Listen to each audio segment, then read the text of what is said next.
some of the challenges you face as a woman or a man, it doesn't really matter, is a lot of this is self-perception versus reality. Life throws challenges at us, and how we treat them is as an obstacle, is it an opportunity, is kind of up to you. And I'm a realistic optimist, I like to say, and of course I've encountered difficulties and made mistakes and had difficult situations throughout my more than 25 years in career, my career and leadership in different industries and different roles. But I look at it as an opportunity. Every painful conversation, every painful situation gives you an opportunity to learn. So I don't know if I encountered specific difficulties, maybe outside the United States. When I worked in Russia for several years of my career, women are treated differently.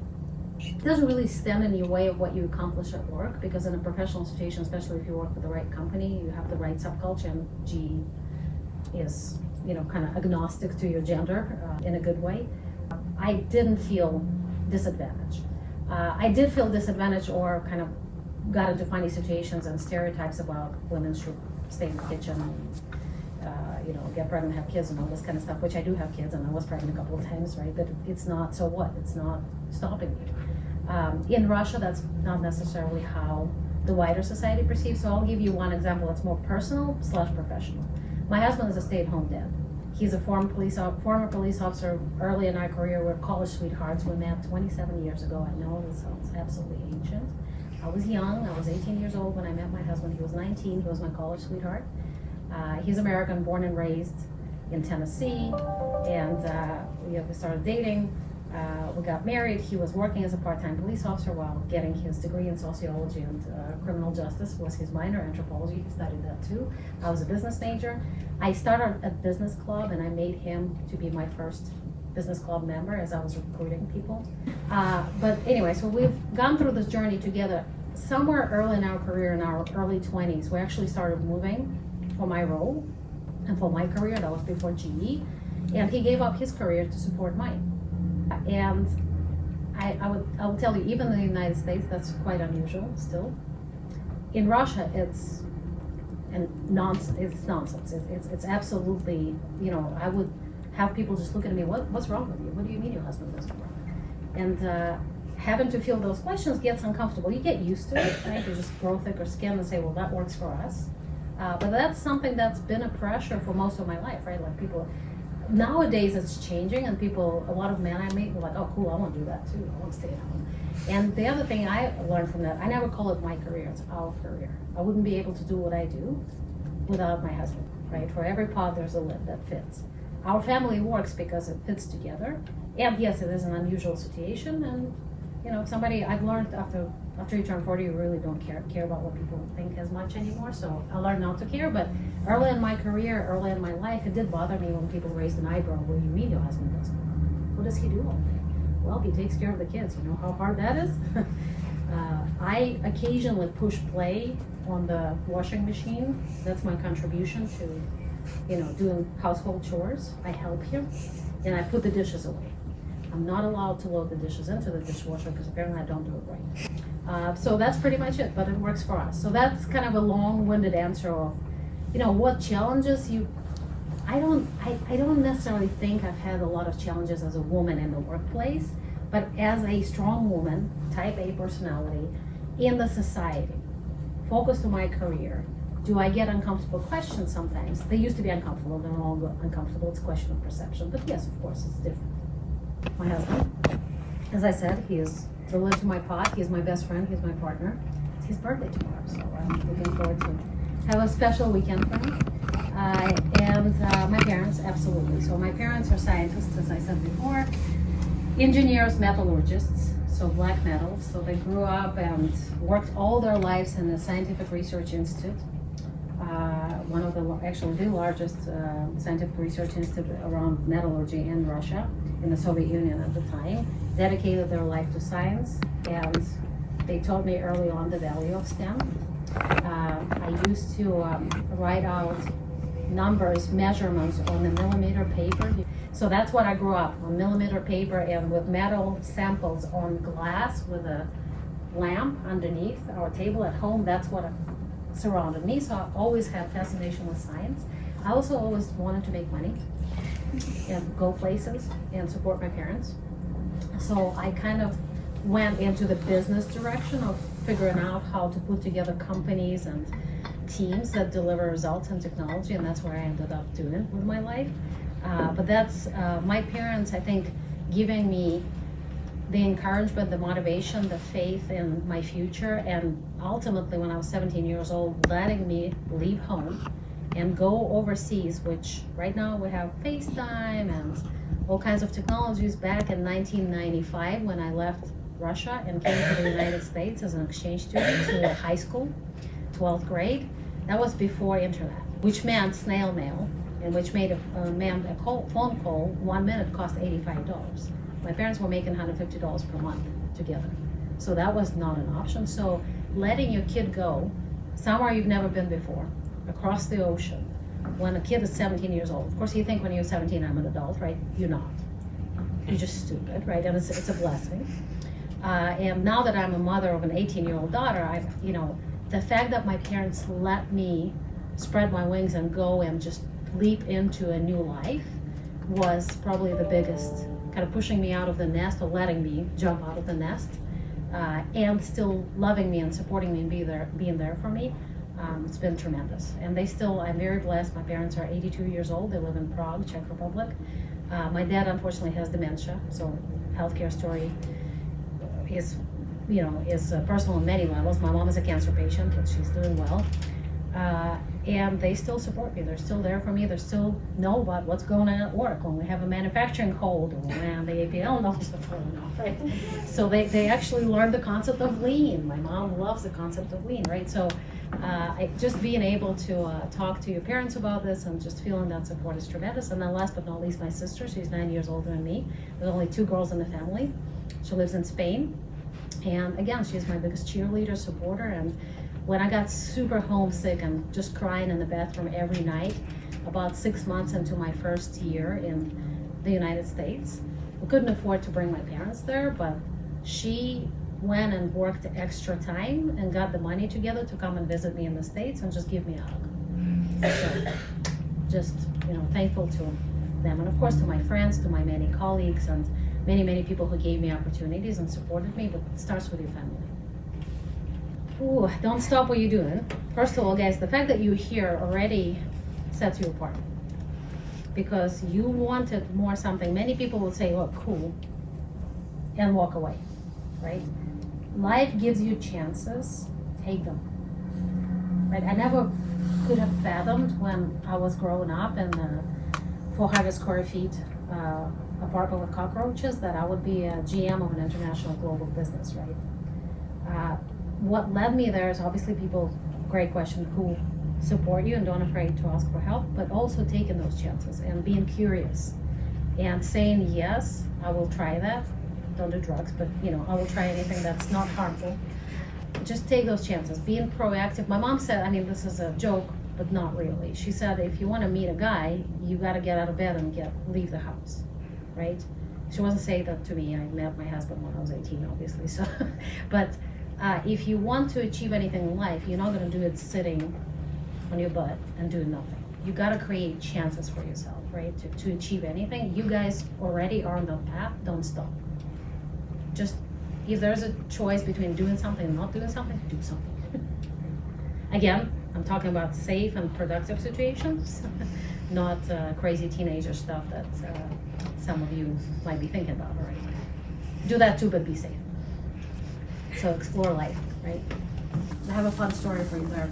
So the biggest producer of breast pumps in the world is called Medela. When United States customers, women, mothers, were asked what is the most trusted brand in United States for breast pumps, the answer was Medela.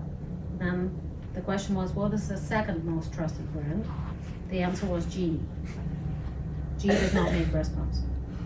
So never have. So how is that possible? Perception, right? So because maternal and infant care, baby incubators, baby warmers, and what surrounds mothers, monitors, fetal monitors that monitor the baby inside the womb before the baby is born, monitors on mom, various patches that make sure that the mom is doing okay during labor. A lot of that is GE. And so moms who see the logo everywhere, they associate the brand and the trusted brand with something that they take home with them, even if we don't make it. So that tells you about, it's a little bit about marketing. That's the power of the brand. So when we're splitting off from General Electric, we're now a separate company. One of the reasons why we kept the GE Healthcare name is because the brand recognition is so strong, it actually has value. It's called brand value, brand equity, right? So that's why perception is important. Sometimes it's not reality, but it's important. You have to be curious. You have to be humble, hungry, smart. Right? So hungry, humble, smart. Not hungry just for food, that's food, but hungry in terms of hungry for learning, curious, right? Wanting to take more and learn more. Humble always helps to know that you don't know everything, right? The more you know you don't know. And smart, that helps. And obviously here it's a very selected group, so. Oh, 100%. That's actually fantastic to hear, because that gives me hope. One of the biggest challenges in healthcare is lack of personnel, staffing challenges. So less and less doctors and nurses with a growing and aging population in developed countries and growing population in developing countries as well. So there's not enough. It's a really tough job, right? And it's not just true for doctors and nurses, but people working in the hospitals, biomedical engineers maintaining equipment, people going into healthcare. So that's one of the staffing challenges is one of the biggest ones. And so there's two solutions to that. One is get more kids interested in the space and build technology that helps automate and take the most painful and unpleasant tasks out. So one clinician can supervise multiple operating rooms, for example, or so give the technology that enables one person to do more and easier, right? Take all the grunt work, and this is where robots and automation comes into play, and all of those three majors you are citing, they have very direct relationships to that. Now, business, everybody wants to go in business. That's a pretty generic degree, but it's also, you have to, if you want to be pragmatic, right? All of the innovation has to be funded somehow. And I always say that to my team, he's going to laugh, right?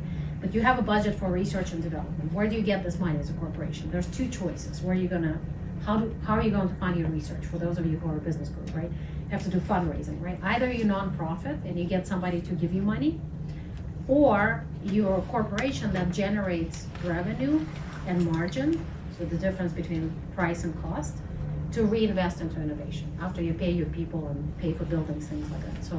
So business obviously is about how do you make that happen, and how do you get this virtuous cycle going on innovation and technology. So what you're telling me is very encouraging, because that means that the supply and the demand at some point will not completely, there's already growing demand for those fields and dwindling supply. So I'm hoping that the next generation will help us with closing those gaps, and technology, of course. I had a lean manufacturing class where we had to do Legos, and as an industrial engineer, you could go to different, you could do consulting or data analytics or manufacturing, and that class was the professor was really good, the people had good experiences, and I had no idea I was going to like it. Once I went there, I had so much fun and I learned so much, and it kind of guided me to where I am today. So I would recommend something that interests you and challenges you. I took one course my senior year. It was called Human Factors in Medical Devices.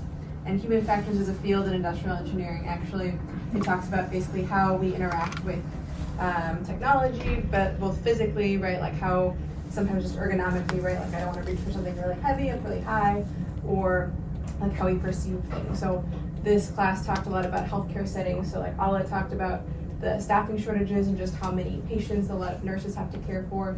So we learned a lot about how, if our machine beeps because something is wrong on a patient monitor, but so are 6 other machines, you're not really going to be able to tell because there's too many things beeping at you. So it just made me think a lot about how the people who are using our technology are interacting with it, and then from an ergonomic standpoint, thinking about all the people you saw doing all of the manual assembly who are building it. How do we make it better for them, make sure they're not going to get injured, or make sure they're not going to have any muscle soreness long term? And that really impacted how I think about how we design our work, and then how people are using the technology on the end. I would say any sort of problem solving course, especially with the job that I'm in, it's 24/7. You are constantly solving problems, whether they're longer term solutions to like first pass yield, or it's, hey, I think we just missed a screw in 17 machines. We may need to go on hold. When I start switching. I'm kind of like the firefighter at the plant where if this thing gets pinged, I immediately get up from whatever I'm doing and I leave to go to wherever they need me.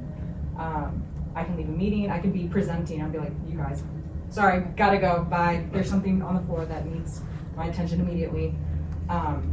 So like any sort of class that's long-term or short-term problem solving will help you here and anywhere. If it's not this career, a different one that you may pivot towards. And also just always keeping the mindset of kind of like what you're saying, being humble, you don't know everything. Have a growth mindset. So say, I don't know something, say, I don't know something yet. So there's always an opportunity for you to learn. Don't think that you can't do something, just think you haven't learned how to do it yet. So, yeah. Yeah, I would say like, I mean, physics was not one of my best classes in high school, but I definitely like wanted to spend the most time on it at the end of the night when I was working on homework. Whereas if I opened a history book, I probably was going to be asleep in 20 minutes. So just recognizing that about yourself, that even though if it's not your best grade, you know, it still might be something that you're interested in. If you're interested, put your all into it, go after it, you know, just make it happen. So my major is actually in chemistry and psychology. Definitely no engineering whatsoever. But my mindset as a young child was, my parents were also humble. Therefore, we grew up in a humble family. So we did everything ourselves for do-it-yourself in the family. So putting a roof up, yeah, we actually did it ourselves. Like around 9 years old, we were up in a roof, hammering away, putting the roof down, and then even like the windows and stuff that we put around our house, we did it ourselves as well. So yeah, just that curiosity, just as everything you can learn commercial life, not in school, in life you can learn. That's true. In my case, subjects, I actually loved history. I hated physics, but I am a nerd, meaning it was a question of just survival for me to get all A's. Yeah, but it was super lame. So I've had A's in all subjects. Some subjects I hated still got A's, not because I was good at it. The subject I hated the most in college was statistics. I was absolute crap at it, but then I got better because of growth mindset, and I actually used statistics quite a bit in my job. Business law in grad school, negotiations course was really cool. And history actually, because you can learn a lot from history. Knowing what happened before helps you understand how to kind of, it's a silly expression, but look around the corner, see around the corner, right? Kind of calculate. My dad is a chess player. He taught me how to play chess early on as well. So thinking a few steps ahead really helps in life and business situations and technology.